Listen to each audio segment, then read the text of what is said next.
할렐루야. 우리 성도의 교제 나누도록 하겠습니다. 사랑합니다. 축복합니다. 사랑합니다. 축복합니다. 사랑합니다. 축복합니다. 계속해서 요한 서신을 함께 살펴보고 있는데요. 오늘 요한 3서를 마지막으로 서신서를 마무리를 하려고 합니다. 이 시간 하나님의 말씀을 나눌 때 저와 여러분 모두가 진리 가운데 거하며 그 진리를 삶 속에서 행할 수 있는 그런 참된 성도의 삶 살아가기를 간절히 원합니다. 요한 3서의 저자인 사도 요한은 세베대의 아들로서 그물을 깃고 있었던 어느 날 예수님의 부름을 받고 그의 제자가 되었습니다. 요한복음 1장을 보면 그는 처음에 세례 요한의 제자였던 것이죠. 복음서를 잘 살펴보면은 그는 어쩌면은 누구보다도 야심이 많았던 사람이 아니었을까라고 생각이 들게 됩니다. 왜냐하면 그는 으뜸되기를 좋아했던 제자 중에 하나였기 때문입니다. 그는 자기 어머니와 함께 예수님께 나아가서 으뜸되는 그 자리인 예수님의 좌우편에 앉혀달라고 요청했던 사람이었기 때문인 것이죠. 그는 12제자 중에선 언제나 선두 그룹에 속해 있었고 늘 으뜸에 있었습니다. 그는 다른 제자들도 보지도 못한 장면, 즉 변화산에서 변모하시는 예수님의 모습을 보았고 겟세마네 동산의 기도 현장에도 그는 함께 있었습니다. 베드로와 야고보와 함께 야이로의 딸을 살리는 것도 그는 목격했던 사람이죠. 그는 아주 적극적이었고 늘 예수님의 가장 가까운 곳에 있었던 사람이었습니다. 결정적으로 그는 다른 제자들이 다 도망갔던 그때 예수님께서 죽으시는 십자가 현장에 유일하게 남아있었던 제자였죠. 그래서 그곳에서 예수님으로부터 어머니 마리아의 남은 여생을 위탁받기도 했었습니다. 부활 사건이 있고 난 후 사도 요한은 다락방에 기도하던 무리를 이끌었고 거기서 성령 충만함을 받은 이후로 성전 미문의 안전명령을 고쳐주는 등 베드로와 함께 초대교회의 중추적인 역할을 감당하게 됩니다. 진정한 주님의 은혜를 깨달은 그는 이제 세상을 보는 눈이 달라지게 되었죠. 세상에서 가장 큰 힘은 권력이나 열심이 아니라 사랑이라는 것을 알게 된 것입니다. 요한은 너희 중에 누구든지 으뜸이 되고자 하는 자는 모든 사람의 종이 되어야 하리라 라는 주님의 말씀을 생각했습니다. 그리고 인자가 온 것은 섬김을 받으려 함이 아니라 도리어 섬기려 하고 자기 목숨을 많은 사람들의 대속물로 주려 함이라는 이 말씀을 새롭게 깨닫고 이에 충만한 은혜를 입게 됩니다. 그렇게 그는 말씀하신 대로 살아가셨던 예수님을 다시 보게 되었습니다. 그리고 그제서야 그는 세상에서 으뜸이 되고자 하는 것이 얼마나 미련한 것인지를 깨닫게 된 것이죠. 지난 시간 우리는 사도 요한을 기쁘게 했던 한 인물에 대해서 함께 살펴보았습니다. 그의 이름은 가이오로 그는 바른 진리 위에 서서 그 진리를 삶으로 나타내고자 노력을 했던 그런 인물이죠. 이러한 그의 모습은 나그네 된 자들을 위해 자신의 것을 내어주며 아무런 조건 없이 섬기는 모습에서 여실 없이 나타냈고 그래서 사도 요한도 이러한 가이오를 신실하게 여겼습니다. 그러나 이런 가이오의 모습과는 다르게 나그네를 섬기기는커녕 맞아들이기도 거부하고 자신의 삶에서 내려쫓는 인생을 살아갔던 한 사람이 있었습니다. 9절과 10절 말씀 함께 보도록 하겠습니다. 9절과 10절입니다. 시작. 내가 두어 자를 교회에 썼으나 그들 중에 으뜸되기를 좋아하는 디오드레베가 우리를 맞아들이지 아니하니 그러므로 내가 가면 그 행한 일을 잊지 아니하리라. 그가 악한 말로 우리를 비방하고도 오히려 부족하여 형제들을 맞아들이지도 아니하고 맞아들이고자 하는 자를 금하여 교회에서 내쫓는도다. 아멘. 그의 이름은 디오드레베입니다. 이 자는 지난 시간에 함께 살펴보았던 가이오와는 전혀 반대되는 인물이라고 할 수 있죠. 그에 대해 좀 더 살펴보면 그는 먼저 으뜸되기를 좋아하는 자였습니다. 또한 사도 요한과 같은 하나님의 일꾼들을 악한 말로 비방했던 자였죠. 그리고 하나님의 분명한 명령임에도 불구하고 나그네를 대접하기는커녕 오히려 문전박대했으며 그것도 모자라 접대하고자 하는 다른 성도들까지도 내쫓았던 그런 인물입니다. 그러므로 이 디오드레베라는 사람은 단순한 범죄자가 아니라 완전한 악의 화신이요 철저한 사단의 종이라다라고 할 수가 있겠습니다. 왜냐하면 교만하여 으뜸되기를 좋아하고 하나님의 말씀을 대적하며 그 종들을 비방하고 핍박하는 것이야말로 사단이 쓰는 전형적인 모습이기 때문인 것이죠. 그런데 우리는 그가 다른 성도들에게 나그네 대접하는 것을 금할 뿐 아니라 그들을 대접하고자 하는 성도들까지도 내어 쫓았다라는 것을 보아서 이 디오드레베라는 자가 당시 교회에서 상당한 영향력을 행사하는 자였다는 것을 우리가 알 수가 있습니다. 일부 학자들은 그에 대해 가이오가 있었던 교회의 감독이었거나 아니면은 그가 그에 가까운 위치에 있었을 것이다라고 짐작을 하기도 합니다.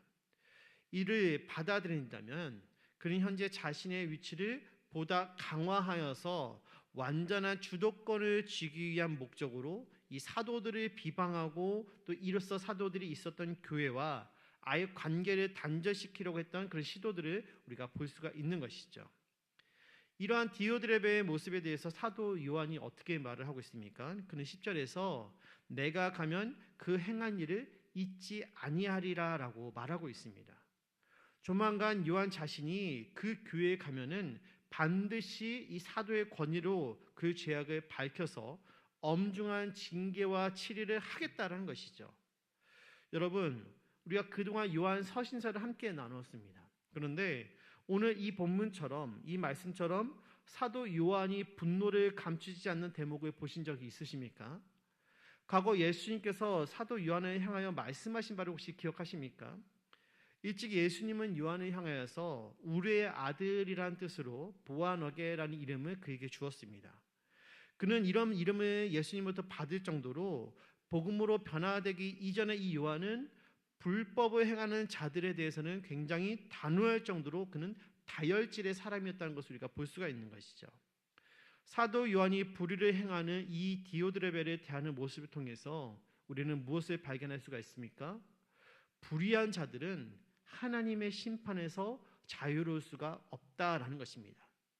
이것이 오늘 말씀의 첫 번째 영적인 원리입니다. 우리 함께 같이 읽어보도록 하겠습니다. 시작.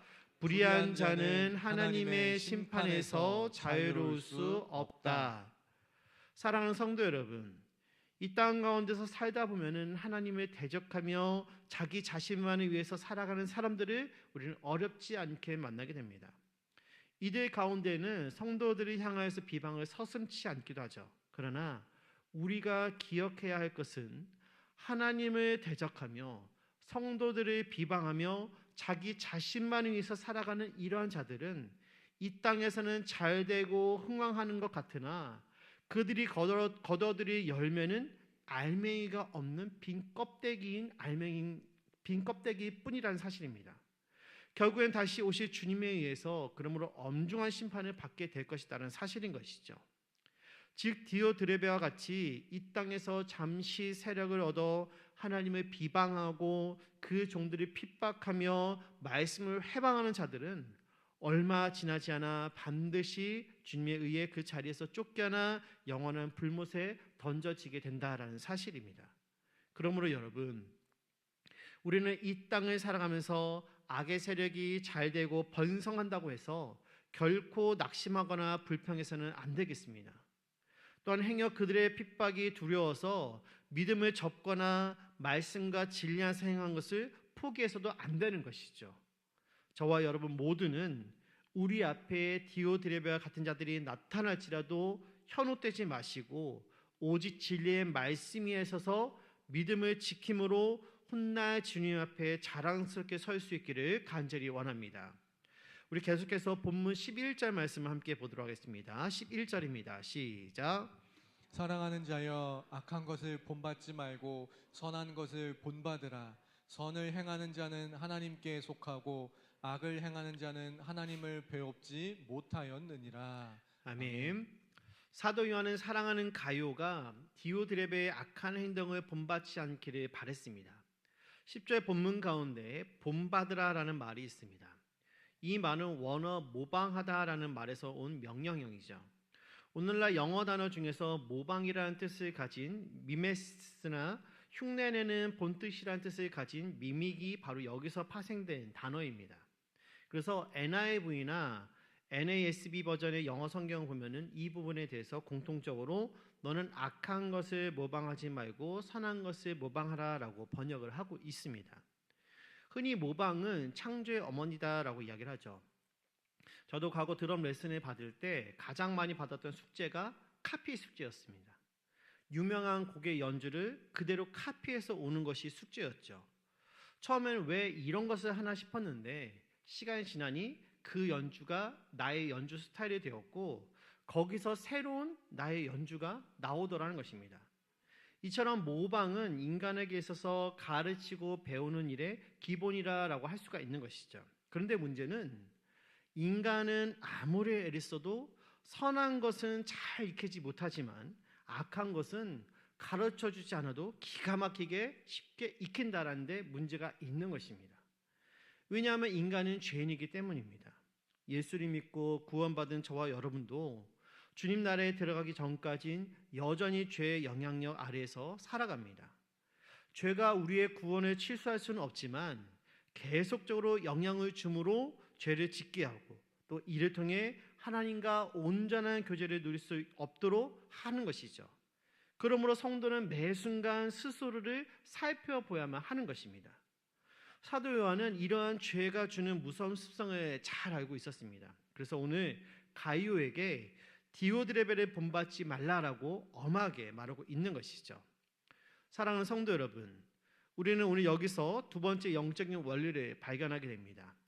바로 악을 피하고 선을 본받으라라는 것입니다. 우리 함께 읽어보도록 하겠습니다. 시작. 악을 피하고 선을 본받으라. 여러분, 우리가 살고 있는 이 세상에는 악한 것들로 가득 차 있습니다. 그것도 부족하여서 악한 것 위에 악한 것을 더 입히려고 하는 그런 시도들이 있죠. 대표적으로 몇 년 전부터 진행되고 있는 이 포괄적 차별금지법을 합법화시키려는 시도입니다. 이미 교회에서 여러 번 말씀을 드리고 설명드렸지만 이 시도가 얼마나 악랄하고 더러운 짓인지 모릅니다. 최근에 관련 영상이 많이 올라와서 그중에 몇 가지를 한번 관심 있게 본 적이 있었습니다. 이미 동성애가 합법화가 된 외국에서 이를 두고서 국회에서 법을 더 강화시키려는 쪽과 그것을 막으려는 쪽의 그런 대립적인 대화였는데요. 그들은 자신들의 이 더러운 주장을 관철시키기 위해서 억지로 논리를 짜맞추고 있었습니다. 그러니 주장이 매끄러지지도 않고 논리적이도 않았던 것이죠. 즉 억지를 부리고 있었던 것입니다. 본인 스스로도 생각해 봤을 때 아닌 것 같은데 라는 생각으로 말하고 있으니 그 주장에는 전혀 설득력이 실릴 수가 없었던 것이죠. 그런데 문제는 이러한 일을 지금 이 땅 대한민국에서 진행하려고 한다라는 데 문제가 있는 것입니다. 간혹 저희 아들 학교 시간표를 일부러 꼼꼼하게 볼 때가 있습니다. 1교시는 무엇을 하는지 그 시간에 무엇을 배우는지를 한번 꼼꼼하게 볼 때가 있는데 그 수업 중에는 인성교육이라는 시간이 있습니다. 어떤 학교 이 인성교육 시간에 동성애에 대해서 가르치는 학교가 있다라는 거예요.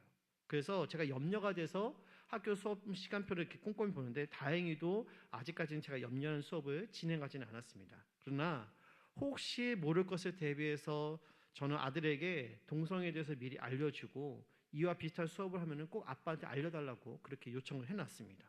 사랑하는 성도 여러분, 그러므로 우리는 이러한 세태 속에서 살아가면서 더욱 정신을 차리고 악한 것을 피하고 선한 것을 본받되 특히 최고의 모범이 되시는 예수를 닮기 위해서 힘써야 될 줄로 믿습니다. 악에는 어린아이가 되고 지혜는 장성한 어른이 되어서 사도 바울이 말한 것처럼 내가 그리스도를 본받은 자 된 것 같이 너희는 나를 본받는 자 되라라고 말할 수 있는 성숙하고도 온전한 성도들이 되어 많은 사람들을 옳은 길로 인도할 수 있는 저와 여러분 되기를 간절히 소원합니다. 우리 마지막으로 본문 12절 말씀 함께 보도록 하겠습니다. 12절입니다. 시작. 데메드리오는 무사람에게도 진리에게서도 증거를 받았음에 우리도 증언하노니 너는 우리의 증언이 참된 줄을 아느니라. 아멘.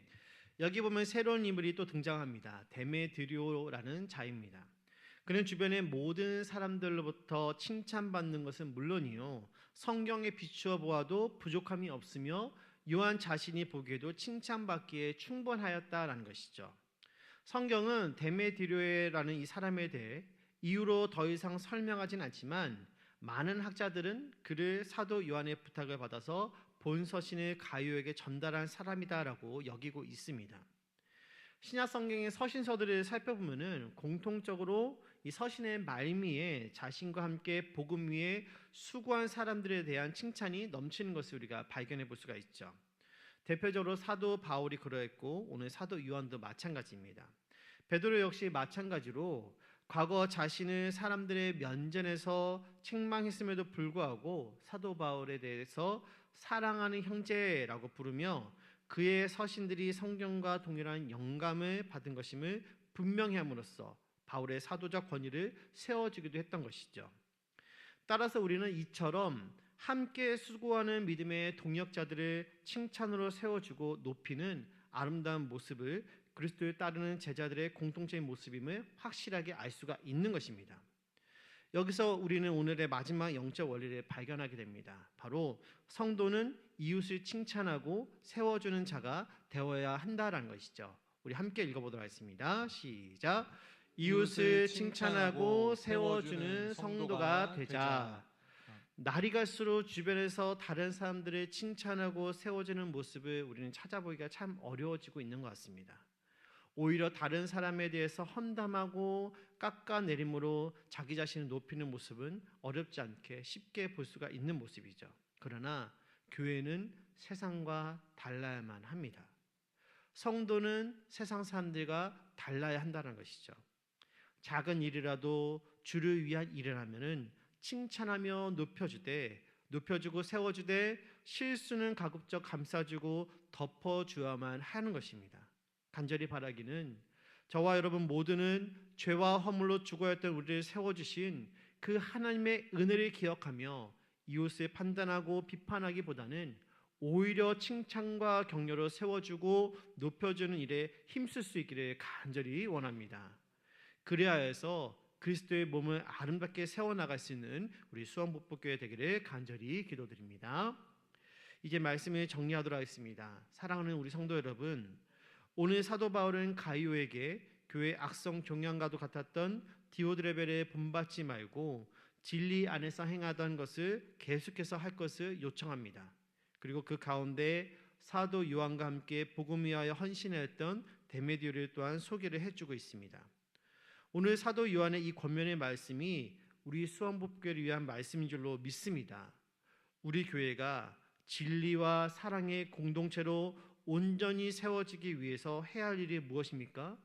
먼저는 가이오처럼 진리 안에서 진리를 행하야만 하는 것이며, 다음으로는 디오드레베와 같이 악한 것을 도모하기보다는 선을 행하여 다른 사람들을 칭찬하고 세워질 때 우리 교회가 진리와 사랑의 공동체가 될 수 있을 줄로 믿습니다.